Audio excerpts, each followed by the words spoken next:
Jacqueline Castro joins us live from Capitol Hill with more. And Jacqueline, you talked to local lawmakers on both sides, and you're live now, I see, with State Representative Marcy Kaptur. Yes, absolutely. Here with Congresswoman Marcy Kaptur. You know, you heard the president say that this is going to be a year of action. So, Congressman, I'm curious, what do you think the political reality of getting things done, the things the president talked about inside of his speech? Well, tomorrow we expect to vote on the Farm Bill, and we'll finish up last year's business.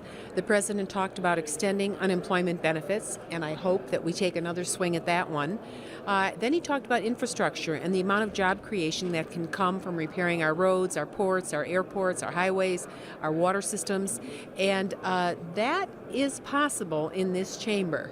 So I think he laid out an agenda that is achievable and said, okay, these are things we can do together, and these are some items that I have to do separately because I know you're not going to cooperate.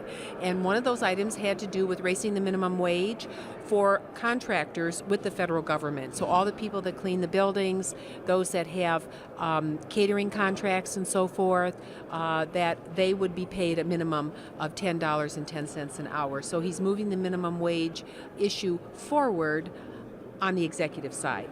You mentioned that, the executive side. It's one of the big headlines that everyone's talking about. The president saying he's willing to go at it alone. Do you think that that's really the best atmosphere moving into this next year?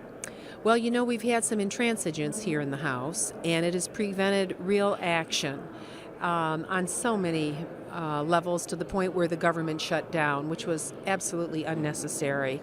And so I think that he has to show leadership, and it looks like he's going to the private sector in order to accomplish some of his goals, such as helping young people achieve from the time they're young through high school and beyond. So he's said he's being a leader, even though there are some people here who are unwilling to walk with him. I thought that was a really great speech, and it was a vigorous call to action for the country. I think he delivered his message very well.